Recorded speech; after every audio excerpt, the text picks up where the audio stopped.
नमस्कार। आज के वीडियो में हम देखेंगे कि 32 बिट और 64 बिट क्या है। हमेशा हमें सुनने को मिलता है, देखने को मिलता है कि हमारे जो ऑपरेटिंग सिस्टम है वो 32 बिट का है और 64 बिट का है। हमें 32 बिट का और 64 बिट का सॉफ्टवेयर इंस्टॉल करना पड़ेगा। 32 बिट में 64 बिट का सॉफ्टवेयर चलेगा या नहीं, वगैरह वगैरह जो भी सवाल है हमें सुनने को मिलता है। तो अभी हम इस वीडियो में देखेंगे कि 32 बिट और 64 बिट असल में होता क्या है। एक्चुअली ये डिपेंड करता है आपका प्रोसेसर में। जो असली में जो कंप्यूटर का सीपीयू है वो है प्रोसेसर। अब ये प्रोसेसर 32 बिट का होता है और 64 बिट का भी होता है। 32 बिट का प्रोसेसर थोड़ा पहले का है और 64 बिट का जो प्रोसेसर है वो नया है, ठीक है। और 32 bit means that processor can execute 4 bytes of data in 1 instruction cycle. यानी कि जो 32 बिट का माइक्रो प्रोसेसर है वो एक सिंगल इंस्ट्रक्शन साइकिल में 4 बाइट्स का डेटा एग्जीक्यूट कर पाएगा। Whereas 64 बिट का जो प्रोसेसर है वो 1 सिंगल इंस्ट्रक्शन साइकिल में 8 बाइट्स का डेटा एग्जीक्यूट कर सकेगा, ठीक है। तो 32 बिट का जो प्रोसेसर है वो थोड़ा स्लो है और 64 बिट का जो है वो थोड़ा फास्ट है, ठीक है।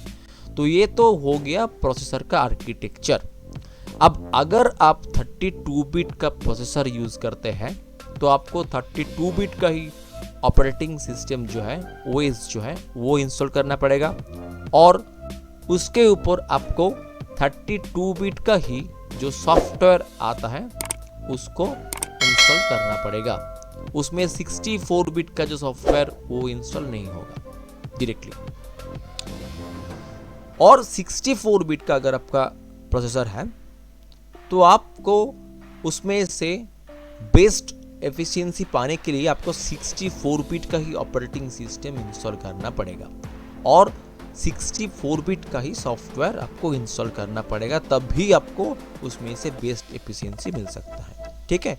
ये तो हो गया 32 बिट और 64 बिट क्या होता है और क्या सॉफ्टवेयर वगैरह हमको इंस्टॉल करना पड़ेगा और आर्किटेक्चर के ऊपर डिपेंड करता है, तो हो गया, ठीक है। अभी हम देखेंगे कि हमारा जो सिस्टम है वो 32 बिट का है और 64 बिट का है। ये हम कैसे जान पाएंगे, ठीक है।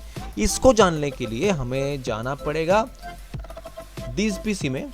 हम अभी विंडोज 10 में है तो इसमें से दिस पीसी में आना पड़ेगा। तो दिस पीसी में आने के बाद राइट क्लिक करना पड़ेगा और प्रॉपर्टीज में आना पड़ेगा। प्रॉपर्टीज में आने के बाद आपको क्या करना पड़ेगा, देखिए यहां पर क्लियरली शो होता है कि इस जगह पर जो क्लियरली शो होता है कि आपका जो प्रोसेसर है वो कितने बिट का है, ठीक है। देखिए यहां पर क्लियरली दिखा रहा है कि सिस्टम जो टाइप है वो 64 बिट ऑपरेटिंग सिस्टम है और एक 64 बेस्ड प्रोसेसर है। यानी कि जो हम कंप्यूटर जो सिस्टम अभी यूज कर रहे हैं वो 64 बिट का है। तो इसमें से अगर हम बेस्ट एफिशिएंसी चाहते हैं तो हमें 64 बिट का ही जो सॉफ्टवेयर है वो यूज करना पड़ेगा, ठीक है। और अगर आपको यहाँ पर 32 बिट और x86 देखने को मिलता है तो आपको जानना पड़ेगा कि आपका जो सॉफ्टवेयर है, आपका जो प्रोसेसर है वो 32 बिट का है और आपका जो ऑपरेटिंग सिस्टम है वो 32 बिट का होगा, ठीक है। तो आशा करता हूँ कि ये वीडियो जो है आपको अच्छा लगा है। अगर आपको ये वीडियो अच्छा लगा है तो kindly subscribe our channel and share this video with your friends. Thanks for watching.